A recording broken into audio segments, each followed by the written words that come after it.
सोचिए, एक हाथ में तो है 5G फोन और दूसरे हाथ में गैस का खाली सिलेंडर। शायद शायद यही तस्वीर है आज के डिजिटल इंडिया की, है ना? एक बहुत ही गहरे और सच कहूं तो अजीब से संकट की। तो चलिए आज इसी पर बात करते हैं, समझने की कोशिश करते हैं कि आखिर ऐसा हो क्यों रहा है, क्यों एक बार फिर से देश के लोगों को एक बहुत ही मामूली सी जरूरत के लिए लंबी लंबी कतारों में खड़ा होना पड़ रहा है। तो सबसे पहले देखते हैं कि जमीनी हकीकत क्या है। आखिर शहरों और कस्बों की सड़कों पर असल में हो क्या रहा है। ये जो सड़कों पे लंबी लंबी लाइनें लगी हैं ना, ये एक भूली बिसरी और कहूं तो एक डरावनी याद को फिर से ताज़ा कर रही हैं। याद है 2016 की नोटबंदी? बिल्कुल, कुछ कुछ वैसा ही मंजर है आज भी। और देखिए, ये सिर्फ इंतजार की लाइनें नहीं हैं। नहीं, ये बेचैनी की, हड़बड़ी की लाइनें हैं। लोग सिर्फ सिलेंडर का इंतजार नहीं कर रहे, वो एक दूसरे से लड़ रहे हैं, एक दूसरे से जूझ रहे हैं। अरे भाई, सवाल घर का चूल्हा जलने का जो है। और इसका असर सोचिए कितना गहरा पड़ रहा है। हमारे दफ्तर के पास एक समोसे वाला बेचारा अब काम नहीं कर सकता। कोई भरी धूप में लाइन में खड़े खड़े बेहोश हो रहा है। लोग सुबह 4 बजे से, सोचिए सुबह 4 बजे से एक खाली सिलेंडर के लिए अपनी दिहाड़ी, अपना काम, सब कुछ दांव पर लगा रहे हैं। तो अब सवाल ये उठता है कि आखिर ये किल्लत अचानक आई कहां से। देखिए, इसकी वजह हमारे आसपास नहीं है, बल्कि हजारों मील दूर चल रहे एक संघर्ष में छिपी है। ये संघर्ष हो रहा है हॉर्मुज़ जलसंधि के पास। अब ये क्या है? ये आप समझ लीजिए कि एक बहुत ही जरूरी समुद्री रास्ता है। पूरी दुनिया की एनर्जी सप्लाई की लाइफलाइन है ये जगह। और हमारे देश की रसोई गैस का 60% हिस्सा, जी हां, 60% वो इसी छोटे से रास्ते से होकर गुजरता है। मतलब 60% सप्लाई इसी एक रास्ते पर निर्भर है। तो इसका मतलब क्या हुआ? मतलब ये कि हजारों मील दूर जब ईरान और इजराइल में तनाव बढ़ता है ना, तो उसका सीधा असर हमारे आपके किचन पर पड़ता है। मिसाइलें तो कहीं और गिरती हैं और चूल्हा हमारे घर का बुझ जाता है। लेकिन यहां एक बहुत बड़ा सवाल खड़ा होता है।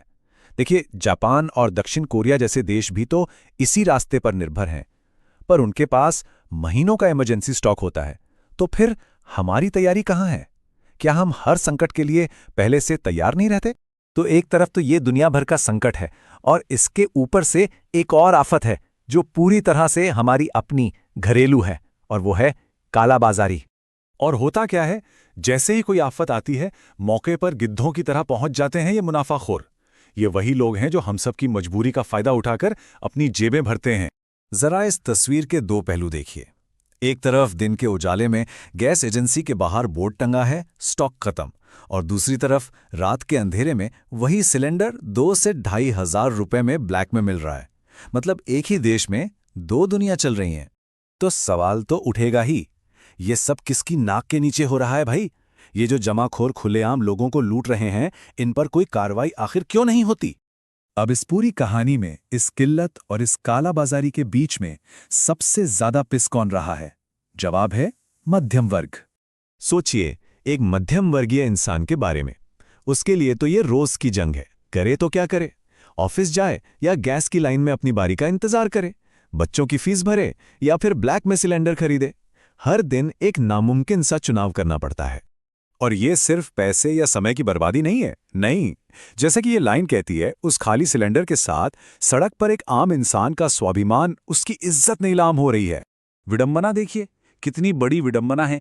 एक तरफ सरकार उज्ज्वला योजना के तहत धुआं मुक्त किचन का वादा करती है, और दूसरी तरफ लखनऊ जैसे शहरों में लोग वापस मिट्टी के चूल्हे जलाने पर मजबूर हो गए हैं। आखिर ये कैसा विकास है जो हमें आगे ले जाने के बजाय पीछे ले जा रहा है? तो देखिए, ये संकट सिर्फ गैस का नहीं है। ये एक बहुत बड़ा सवाल खड़ा करता है हमारी पहचान पर। क्या हम एक ऐसा देश बन गए हैं जिसकी पहचान ही कतार है, लाइन है? जरा सोच कर देखिए, बच्चे की स्कूल एडमिशन की लाइन, अस्पताल की लाइन, बस स्टैंड पर लाइन, रेलवे स्टेशन पर लाइन, सरकारी दफ्तर में तो खैर लाइन ही लाइन है, और अब एक सिलेंडर के लिए भी लाइन। ऐसा लगता है जैसे हमारी पूरी जिंदगी बस अलग अलग लाइनों में ही कट रही है। इस संकट की गहराई का अंदाजा आप बस इस बात से लगाइए कि अयोध्या में जहां भक्तों के लिए मुफ्त राम रसोई चलती है, उसे भी गैस की कमी के चलते बंद करना पड़ा। अब सोचिए, जब भगवान के घर का चूल्हा बुझ जाए तो आम इंसान का क्या होगा? शायद यही कड़वा सच है कि इस देश में एक आम नागरिक होने का मतलब ही अपनी बारी का इंतजार करना बन गया है। तो आखिर में बस यही एक सवाल मन में आता है, क्या लाइन में लगना, इंतजार करना, यही हमारी किस्मत है, या फिर हम इससे बेहतर के हकदार हैं?